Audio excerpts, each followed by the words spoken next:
Hi, this is Tony. Welcome to our channel. We are a photography studio and school based in Prague. Today I want to walk you through the process of creating this wonderful image so that you can take something like this yourself.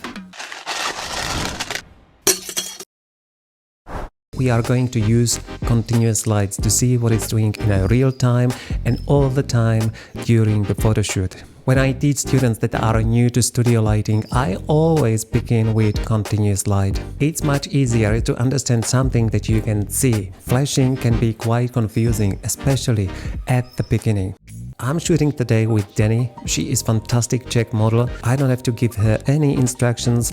She knows how to pose and she's perfect. It's really easy job with her. I use 3 lights at this setup. The key light has a big softbox on. It's 140 centimeters big with 2 diffusion layers and a grid. The grid helps me to focus the light on the model and get it off the background. It eliminates spilling the light all around the place. So the light is positioned above her, not over her head but next to her, and angled towards the camera. And that way we can see the form, we can see the shape. Look at her cheek, look at her jawline. The light travels across her face and is creating this smooth transition into the shadow.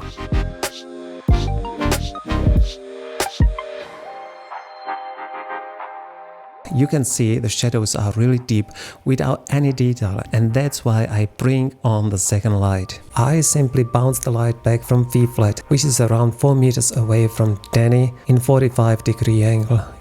I'm increasing the power and watching the shadows getting lighter.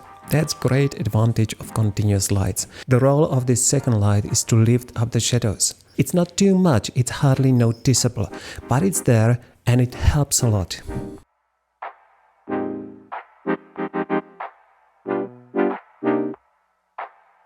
I don't want to destroy this moody atmosphere in the photo. I want deep shadows, but I want some detail in it.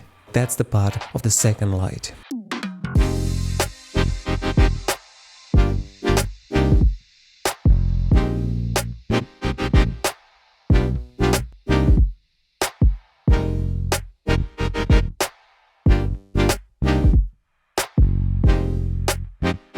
The final step is to bring the third light that I put behind the model, and it brings this beautiful rim light.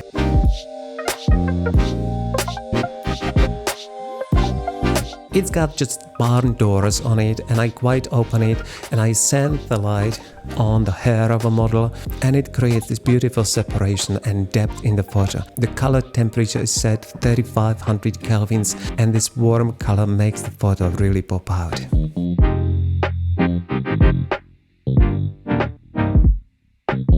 I hope this behind the scene was helpful to you.